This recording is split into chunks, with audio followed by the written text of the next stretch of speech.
क्या बिहार में सरकारी अफसर बनते ही काली कमाई का ऐसा खजाना खुल जाता है कि महज 11 साल की नौकरी में करोड़ों का साम्राज्य खड़ा कर लिया जाए?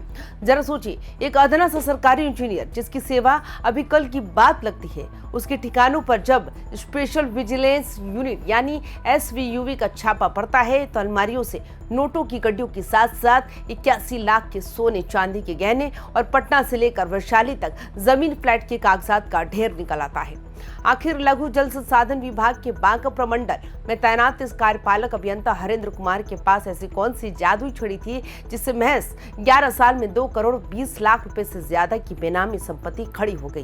क्या ये सिर्फ एक भ्रष्ट इंजीनियर की कहानी है या फिर बिहार के सरकारी विभागों में फैले उस गहरे तंत्र का सच, जहां जनता के विकास का पैसा सीधे अफसरों और उनके आकाओं की जेबों में जा रहा है? और सबसे बड़ा सवाल, जब पटना के पत्रकार नगर से लेकर दानापुर, बेऊ और संपत चक तक काली कमाई से जमीनें खरीदी जा रही थी, तो इतने सालों तक निगरानी विभाग और प्रशासनिक महकमा क्या कर रहा था? क्या इस छापेमारी से सिर्फ एक इंजीनियर बेनकाब हुआ या फिर इसके तार विभाग के बड़े बड़े दिग्गजों और राजनीतिक रसूखदारों से भी जुड़े हो सकते हैं? नमस्कार, आप देख रहे हैं YBN बिहार झारखंड। मैं हूं आपके साथ मुदिता त्रिपाठी। स्पेशल विजिलेंस यूनिट की कई टीमों ने एक साथ पटना, वैशाली और बांका में कार्यपालक अभियंता हरेंद्र कुमार के 5 अलग अलग ठिकानों पर ताबड़तोड़ छापेमारी शुरू कर दी। अचानक हुई इस कार्रवाई से पूरे महकमे में हड़कंप मच गया। जैसे जैसे SVU के अधिकारी घर के कमरों, अलमारियों और लॉकरों को खंगालते गए, वैसे वैसे काली कमाई के जो पन्ने खुले, उन्होंने जांच टीम तक के होश उड़ा दिए।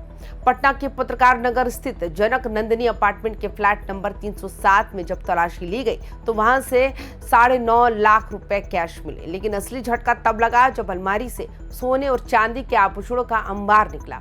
लगभग 81 लाख रुपए मूल्य के आभूषण जब्त किए गए। सिर्फ गहने और कैश ही नहीं, बल्कि नई चमचमाती कारें, महंगी बाइक्स और स्कूटियों की खरीद के लंबे चौड़े बिल और वाउचर भी बरामद हुए। वहीं दूसरी तरफ वैशाली के पातेपुर स्थित सिमरवारा गांव में उनके पैतृक घर पर जब विजिलेंस की टीम पहुंची तो वहां से भी 3.5 लाख रुपए नकद और जमीन के 2 अहम दस्तावेज मिले। यानी अलग अलग ठिकानों को मिलाकर कुल 12,92,000 रुपए सिर्फ नकद बरामद किए गए। लेकिन इस पूरी कहानी का सबसे चौंकाने वाला पहलू वो है जो हरेंद्र कुमार की नौकरी के टाइमलाइन से जुड़ा हुआ है। जांच में ये सामने आया कि हरेंद्र कुमार ने साल 2015 में सरकारी सेवा में कदम रखा था, यानी 2015 से लेकर 2026 तक सिर्फ 11 साल का सेवा काल। एक आम सरकारी कर्मचारी 11 साल में अपने घर की ईंटें सही से नहीं जोड़ पाता, लेकिन इस महाशय ने अपनी और अपनी पत्नी के नाम पर 8 कीमती जमीनें और आलीशान फ्लैट्स खरीद डाले। इन 8 संपत्तियों की क्रोनोलॉजी को अगर आप ध्यान से समझेंगे तो आपको समझ आएगा कि काली कमाई को सफेद करने का खेल कितनी तेजी से खेला जा रहा था। इनमें से 6 प्रॉपर्टीज अकेले राजधानी पटना के प्राइम लोकेशंस पर हैं और 2 संपत्तियां वैशाली में हैं। मई 2023 में पटना के पत्रकार नगर जैसे पॉश इलाके में 71.72 लाख रुपए का एक शानदार फ्लैट खरीदा गया। मीठापुर कृषि फार्म के पास 26 लाख रुपए का एक और फ्लैट अपने नाम कराया गया। अगस्त 2024 में दानापुर जैसे तेजी से विकसित हो रहे इलाके में 15 लाख रुपए की जमीन खरीदी गई।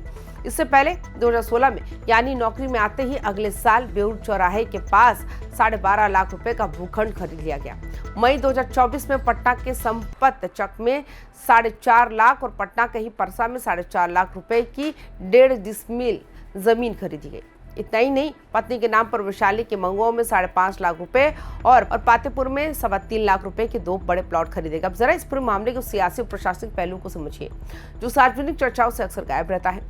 लघु जल संसाधन विभाग ये वही विभाग है जिसके पास गांवों में सिंचाई, नल जल और छोटे छोटे बांधों, पुलों के निर्माण का अरबों रुपयों का बजट होता है। जब बांका जैसे जिले में तैनात एक कार्यपालक अभियंता के पास से 2.20 करोड़ से ज्यादा की ज्ञात आय से अधिक संपत्ति का खुलासा होता है तो ये सवाल उठना लाजमी है कि जो काम धरातल पर दिखना चाहिए था, क्या उसकी जगह ये बेनामी संपत्तियां खड़ी हो रही थी? जांच में भारतीय state bank, bank of Baroda और बंधन बैंक में इंजीनियर और उनकी पत्नी के नाम पर कुल 5 बैंक खातों की जानकारी भी मिली है। SVU ने सभी खातों को खंगालना शुरू कर दिया है और अधिकारियों का साफ मानना है कि जब जब्त किए गए सभी दस्तावेजों, बैंक लेन देन और लॉकरों की पूरी स्क्रूटनी खत्म होगी तो ये 2.20 करोड़ की बेनामी संपत्ति का आंकड़ा कहीं ज्यादा ऊपर जा सकता है। फिलहाल SVU ने मामला दर्ज कर लिया है और कागजातों की जांच की जा रही है, लेकिन इस पूरी घटना ने एक बार फिर बिहार के प्रशासनिक गलियारों में फैले भ्रष्टाचार की कड़वी सच्चाई को जनता के सामने लाकर खड़ा कर दिया। अब सबसे बड़ा सवाल ये उठता है कि क्या केवल एक कार्यपालक अभियंता पर शिकंजा कस देने से सिस्टम सुधर जाएगा?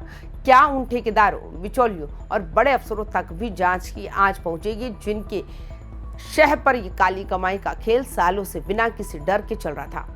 सरकारी महकमे में 11 साल में खड़ी की गई इस अकृत संपत्ति और विजिलेंस की इस बड़ी कार्रवाई पर आपकी क्या राय है? अपनी राय नीचे कमेंट बॉक्स में जरूर दर्ज करें। तमाम खबरों के लिए देखते रहिए YBN बिहार झारखंड। नमस्कार।